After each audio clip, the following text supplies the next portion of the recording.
Hello all, in this video we are going to discuss the criteria for classifying an asset as a non-current asset held for sale.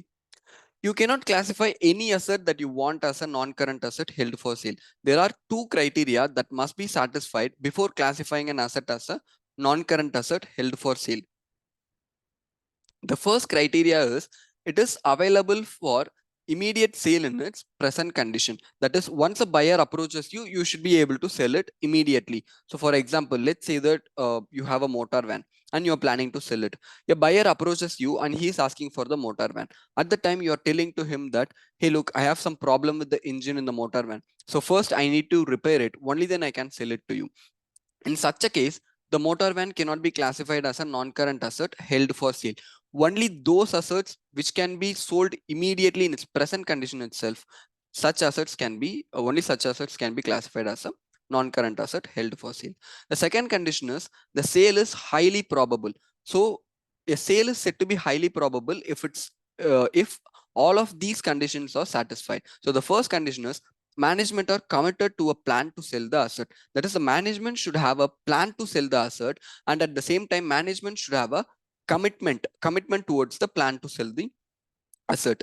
And an active program to locate a buyer has been initiated. So for example, let's say that the management is giving advertisement in the newspaper, advertisement in the internet, and they are getting quotations from the buyer. They are negotiating with the buyers. So these are all some evidences that shows that an active program to locate a buyer has been initiated.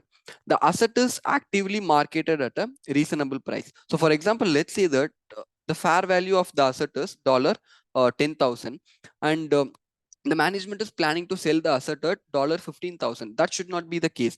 The management should determine the selling price of the asset based on the fair value or the market value of the asset. The sale is expected to complete within 1 year from the date of classification. The non-current asset held for sale is shown under the current asset section in your balance sheet. So the sale should be executed within 1 year from the date of classification. But however, you cannot execute the sale within 1 year due to some uncontrollable factors. In such a case, you can continue to classify the asset as a non-current asset held for sale itself.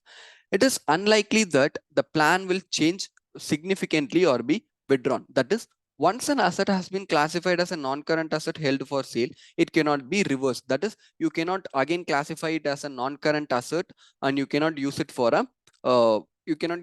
your business operation. Once it has been classified as a non-current asset held for sale, it should be sold. That's it.